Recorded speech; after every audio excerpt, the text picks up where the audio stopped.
आज हम बात करेंगे ऐसी एक रणनीति बनाई, एक अपना आइडिया बनाया। उसने इस 100 नोट को रुमाल में इस तरीके से उसको पैक किया, उसको लपेटा कि ताकि जेब में से जब रुमाल निकाले तब वो 100 का जो रुपया है वो नोट नीचे गिर जाए, वो लड़की ले ले और मेरा नंबर पा जाए। दोस्तों ऐसा ही करता है साहिल, सही तरीके से जो उसका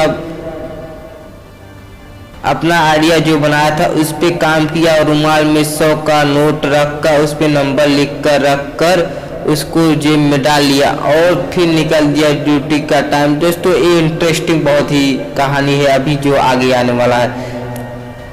ड्यूटी पर निकल दिया। उस दिन कम से कम 4-5 दोस्त थे, सभी कंपनी के जाते जाते दोस्त बन गए। तो संजय और साहिल, विनोद, जितेंद्र, ऐसे कई दोस्त थे। तो दोस्तों और 4-5 दोस्त थे जा रहे थे। तो साहिल क्या किया, थोड़े से पीछे हो गया। जब वो लड़की के करीब पहुंचा उसके पास तो पांचों दोस्त 4-5 कदम उससे आगे निकल गए। हल्का सा उन लोग पता नहीं लगा, हल्का सा अपने कदम को स्लो कर लिया और उन लोगों से 4-5 कदम पीछे हो गया। जब वो लोग 5 लड़की को 10 कदम आगे निकले तो साहिल ने अपने जेब से उस रुमाल को निकाला जिसमें वो अपने रुमाल में 100 के नोट में अपना मोबाइल नंबर लिख कर रखा था। उस मोबाइल को निकाला तो उस रुमाल से उसके रुमाल से 100 वाला नोट जो 100 का रुपया था वो गिर गया और वो आगे चलने लगा। साहिल को तो पता था कि मैं अपना नंबर दे रहा हूँ, मगर उस लड़की को नहीं पता था। दोस्तों ये इंटरेस्टिंग कहानी अब देखिए सुनिए। तो उस लड़की को नहीं पता था, उसने क्या किया वो देखी ही नहीं कि क्यों ऐसा किया। उसने उससे प्यार था लड़की से, तो उसने क्या किया, वो जब नोट गिरी तो वो साहिल वो लोग 20 कदम उसके दोस्त आगे बढ़ गए थे, साहिल 10 कदम लड़की से आगे बढ़ गया।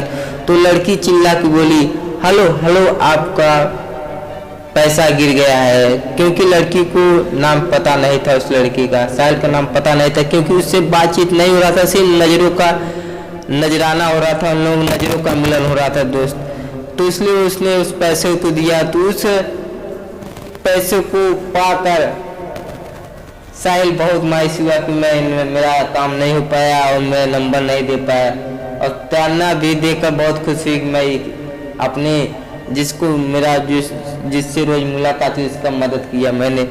तो तान्या तो खुश हुई मगर साहिल मायूस हो गया और फिर उसने कुछ प्लानिंग किया कि मैं तान्या को अभी थैंक यू बोलूँगा, क्योंकि उसको तो मालूम नहीं है कि मैं नंबर देना चाह रहा था। तो मैं नंबर देना चाह रहा था इसलिए उसको मालूम है। तो मैं इसको थैंक यू बोलूँगा कि तुमने जो मेरा पैसा रिटर्न लिया उसके लिए बहुत बहुत थैंक यू और धन्यवाद। ऐसा उसने प्लानिंग बनाया। और दूसरे दिन उसको मार्केट के बाजू में तान्या का घर था। उस एक तरफ तान्या का घर था, एक तरफ जो था साहिल का घर था, रूम था। तो दोनों शाम को 6 बजे रोज पर डे आते थे। दोस्तों ये कहानी का और इंटरेस्टिंग चीज़ है कि जो आप सुन के आपको मज़ा बहुत आएगा। दोस्तों दोनों कहाँ जब शाम 6 बजे। दोस्तों इसमें एक खास ये बात है कि जो संजय की भाभी रहती थी वो रहती थी, इसलिए संजय को खाना बनाने की तकलीफ नहीं थी। तो उसका नाइट ड्यूटी जब होता था तो उसको 8 बजे ड्यूटी थी। तो साहिल बराबर सो लेता था और 5 बजे से उठता था, वो नहाता धोता था। वो फिक्स 6 बजे 6:15 बजे रोज मार्केट में जाता था। जो घर के इस बाजू तान्या मार्केट के उस बाजू तान्या घर था, इस बाजू साहिल का घर था। तो रोज वो मार्केट में 6:15 बजे जाता था। इस टाइम पे तान्या भी फिक्स टाइम से आती थी। कुछ नहीं काम होता था तो भी अपने दीदी की बच्ची को लेकर आती थी घूमने के लिए।